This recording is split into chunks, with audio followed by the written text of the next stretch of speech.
Assalamualaikum warahmatullahi wabarakatuh. Hai sahabat Expedia, kembali lagi di Jingga Expedia. Jangan pernah bosan menonton channel ini, karena kami akan menyajikan video-video menarik seputar Islam, dan tentunya mungkin belum kamu ketahui. Seperti di video kali ini. Kali ini kita akan membahas tentang seorang manusia yang ditakuti oleh setan. Siapakah manusia itu? Stay on this video and let's go. Setan adalah salah satu makhluk Tuhan yang tak akan berhenti menggoda manusia sampai akhir zaman. Setan akan terus mengganggu manusia, terutama dalam beribadah dan bersujud kepada Allah Subhanahu wa Ta'ala. Seperti yang sudah dituliskan di dalam Al-Quran. Sesungguhnya setan itu adalah musuh yang nyata bagimu, maka jadikanlah ia musuhmu.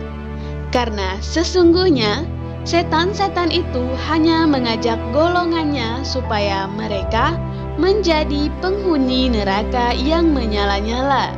Setiap ibadah ataupun amal perbuatan yang dilakukan oleh hamba Allah Subhanahu wa Ta'ala, pasti setan akan berupaya menyimpangkan amal tersebut agar tidak dilakukan dengan ikhlas. Setan akan berupaya keras agar amal yang kita lakukan tidak bernilai di hadapan Allah. Bahkan perbuatan itu menjadi amalan yang riya dan syirik. Karena ini sudah merupakan janji setan kepada Allah. Hamba-hamba yang ikhlas akan dijaga dan diselamatkan dari gangguan setan. Allah yang menyatakan pengakuan tersebut dalam firman-Nya. Iblis berkata, "Ya Robku, oleh sebab engkau telah memutuskan bahwa aku sesat, pasti aku akan menjadikan mereka memandang baik perbuatan maksiat di muka bumi. Dan pasti aku akan menyesatkan mereka semuanya, kecuali hamba-hambamu yang ikhlas di antara mereka." Surah Al-Hijr ayat 39 dan 40. Dalam ayat lain disebutkan, Iblis menjawab, "Demikian kekuasaanmu, aku akan menyesatkan mereka semuanya, kecuali hamba-hambamu yang mukhlis di antara mereka." Surah Shad ayat 82 sampai 83. Itulah setan, seperti yang disebutkan di dalam Al-Quran. Meskipun demikian, ada satu sosok yang paling ditakuti oleh setan. Dalam hadis riwayat Bukhari dan Muslim, setan takut kepadanya. Dia adalah manusia yang begitu ditakuti setan. "Wahai Ibnul Khattab, demi zat yang jiwaku berada di tangannya, tidaklah setan bertemu denganmu di suatu jalan, melainkan ia akan mengambil jalan yang lain dari jalanmu." Ternyata sosok ini adalah Umar bin Khattab, yaitu sahabat Rasulullah Shallallahu Alaihi Wasallam. Jika setan akan bertemu dengan Umar bin Khattab, maka setan akan memilih lari dan mencari jalan lain demi menghindarinya. Siapakah sebenarnya Umar bin Khattab? Berikut adalah beberapa fakta tentang Umar bin Khattab yang wajib untuk kita ketahui dengan benar. Simak penjelasan selengkapnya. 1. Umar adalah penduduk surga yang berjalan di muka bumi. Hal ini dikatakan oleh Muhammad Sallallahu Alaihi Wasallam dalam sabda beliau, "Sewaktu tidur, aku bermimpi seolah-olah aku berada di surga. Kemudian aku melihat seorang wanita berwudu di samping sebuah istana. Maka aku bertanya, 'Milik siapakah istana ini?' Mereka menjawab, 'Milik Umar.' Maka aku teringat akan kecemburuan Umar sehingga aku menjauhi istana itu."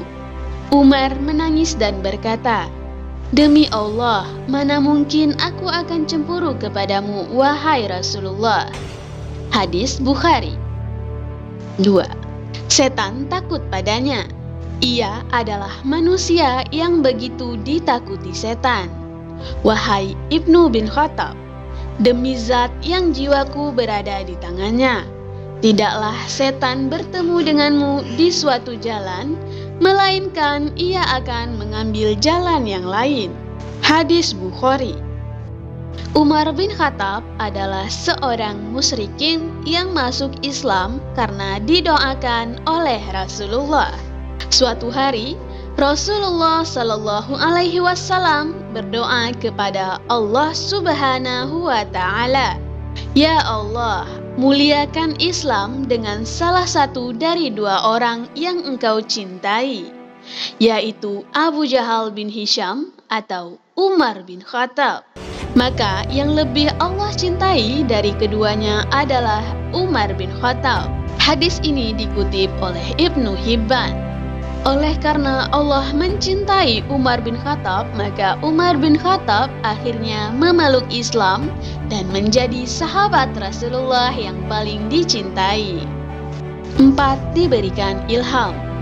Umar bin Khattab diberikan ilham oleh Allah Subhanahu wa Ta'ala, padahal bukan seorang nabi. Umar juga termasuk seorang yang mendapatkan ilham. Perkataannya sering bersesuaian dengan wahyu Rasulullah Shallallahu Alaihi Wasallam. Rasulullah pernah berkata, "Sesungguhnya orang-orang sebelum kalian dari Bani Israel ada yang diberikan ilham, walaupun mereka bukan nabi. Jika salah seorang dari umatku mendapatkannya, maka ia adalah Umar." Hadis riwayat Bukhari. Kelima, Umar bin Khattab masuk Islam setelah adiknya. Dulunya, Umar bin Khattab adalah seorang kafir yang sangat menentang agama Islam yang dibawa Rasulullah. Namun Umar bin Khattab memeluk Islam setelah adiknya yaitu Fatimah binti Khattab dan suaminya membaca Al-Quran surah Toha. Dalam kejadian tersebut, Umar sempat menghalang-halangi Fatimah dan suaminya dari membaca Al-Quran. Saat itu terjadi perkelahian di rumah Fatimah antara Umar bin Khattab dan suami adiknya. Saat itu lembaran Al-Quran pada surah Toha ditemukan oleh Umar. Seketika itu Umar membacanya. Namun setelah membaca surah Toha tersebut, Umar tidak memarahi adiknya lagi. Lalu dia keluar dari rumah. Setelah itu dia menemui Rasulullah untuk menyatakan keislamannya. Umar adalah khalifah. Setelah Rasulullah Shallallahu Alaihi Wasallam meninggal, Umar menjadi khalifah kedua setelah Abu Bakar radhiyallahu anhu.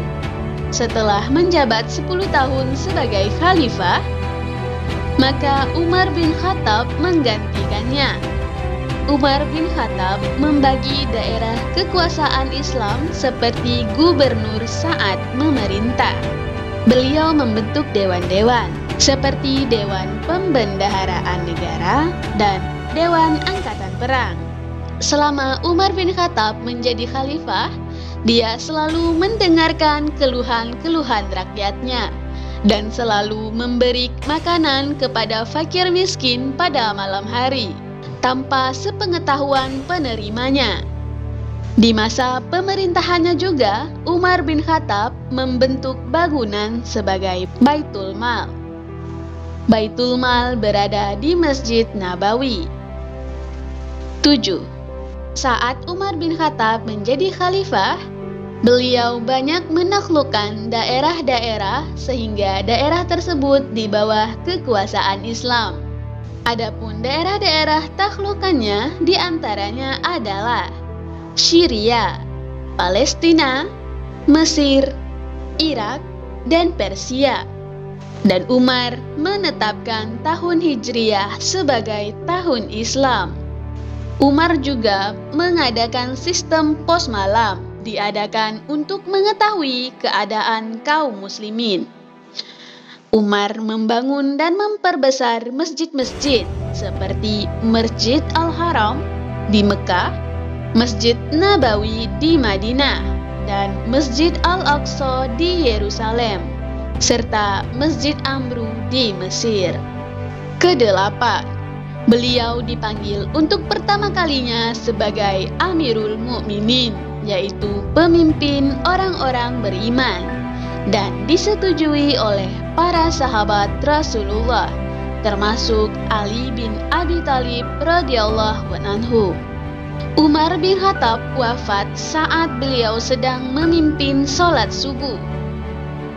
Beliau ditikam oleh Abu Lu'lu'ah.